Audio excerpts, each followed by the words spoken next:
Hello mga kabibig, welcome back sa ating bagong YouTube channel. Ito ang pinakamaingay na YouTuber sa balat ng YouTube. Ako si Kabibig, tumataas na pala ang buhok ko sa sobrang stress ko sa Pilipinas. Mapapahaircut ako, baka later on mawala na rin yung flood control. Speaking of flood control, eto na Kabibig, other story.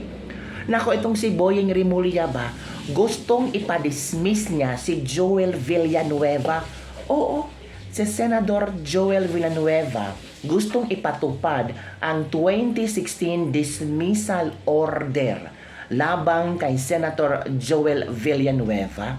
Ang chika Kabibig, magpapadala di umano ng sulat si Ombudsman Boyeng Rimulya kay Senate President Tito Soto bukas, October 24, upang subukang ipatupad ang 2016 dismissal order laban kay Senator Joel Villanueva. Taong 2016, noong ipinag-utos si dating Ombudsman Conchita Carpio Morales ang dismissal from service. Wow!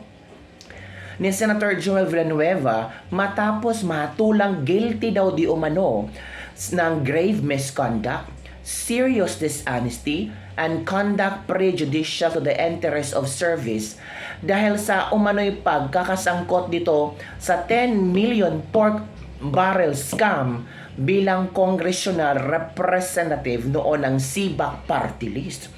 Oh, kayo yun pala ang nangyari, Kapipig.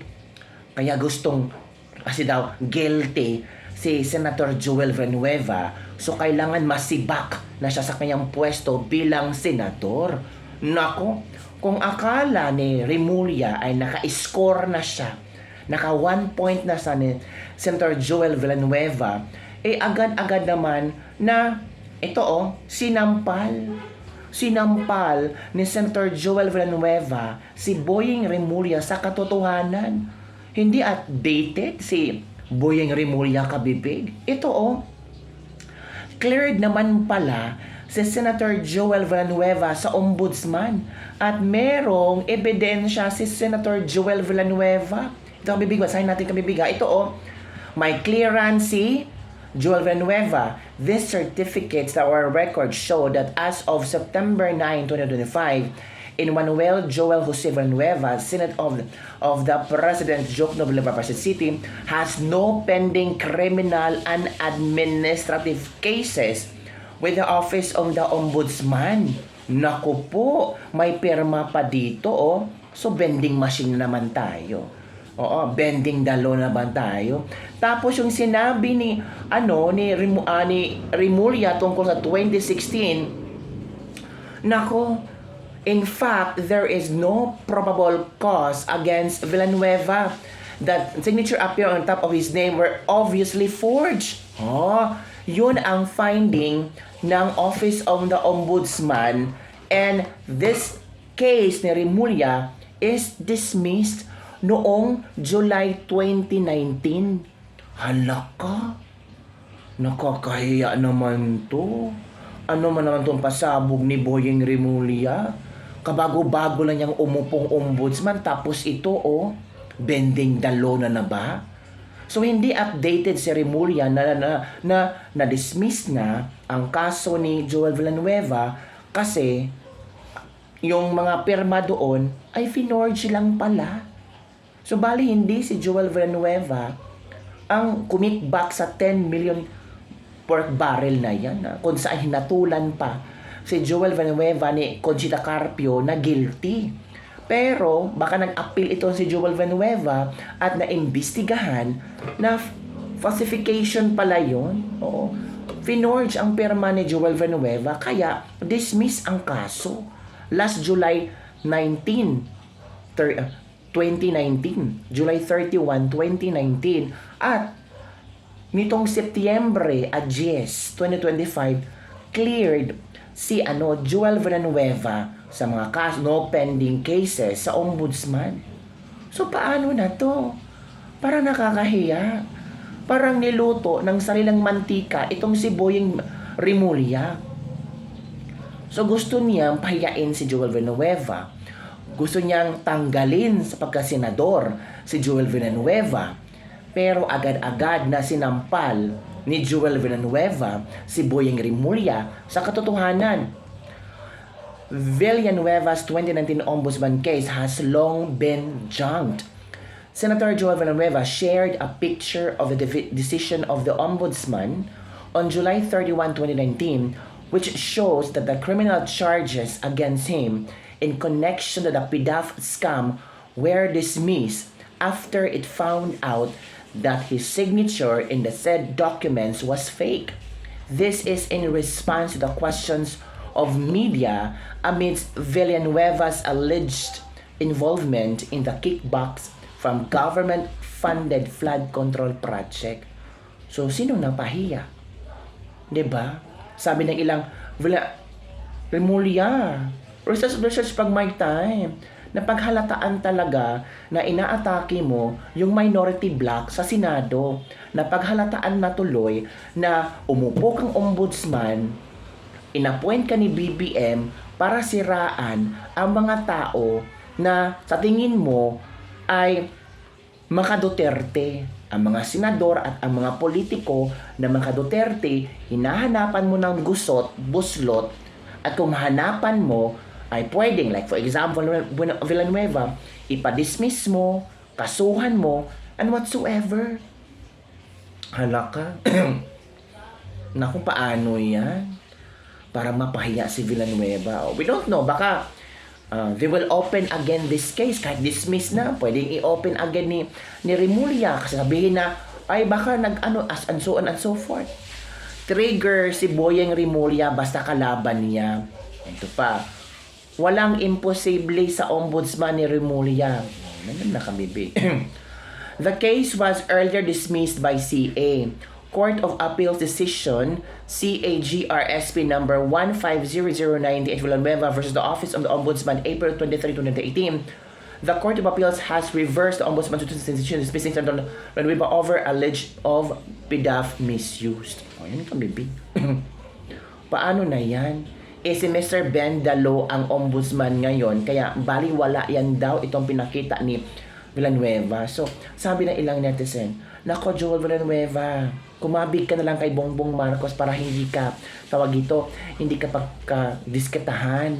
Baka makabibig, alam nyo ba, ang chika-chika na bubuhayin daw di umano ang impeachment case ni BP Sara. Sabi ni Senator Tito Soto pag ang Korte Suprema ay babaliktad sa kanilang desisyon na unconstitutional impeachment case ni VP Sara, talagang sisimulan ni Tito Soto ang impeachment ni VP Sara.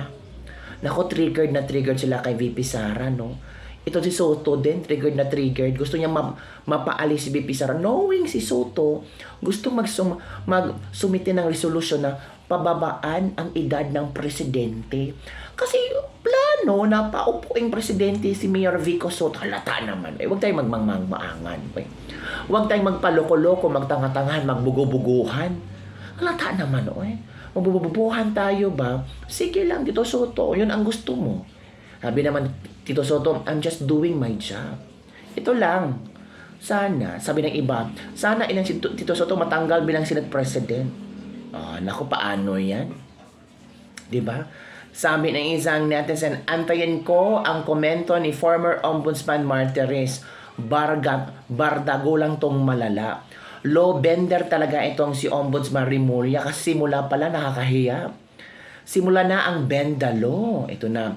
Mabuti at buhay pa si Morales na nagpapatotoo sa lahat na nilabas mong ebidensya.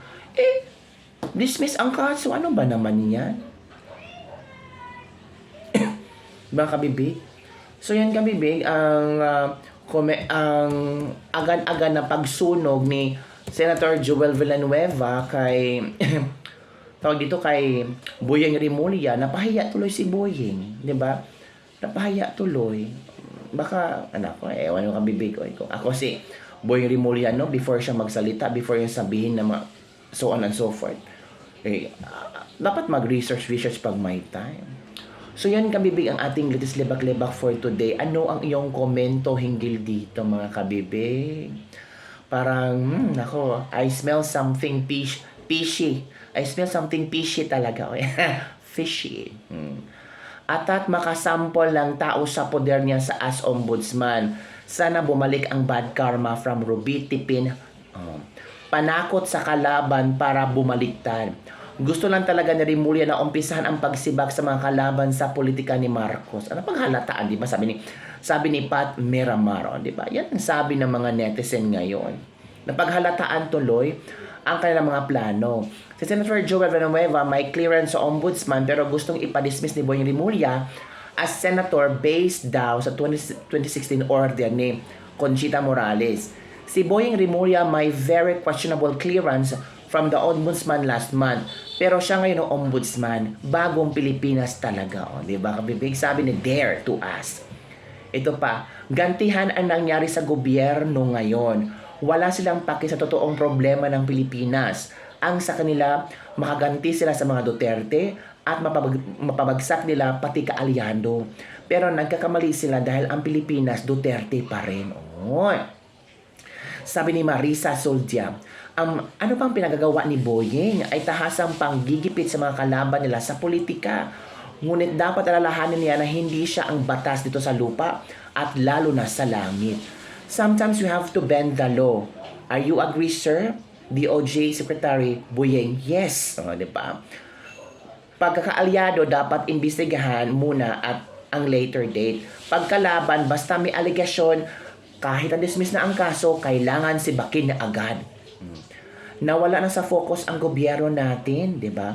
Lord, tulungan mo po ang bayan namin. Parang iba na yata ang tinatahak ngayon, puro bangag. Hala, from Marl Dailo. Wala nang asahan, di naman sila nakatutok sa pag-unlad ng bansa.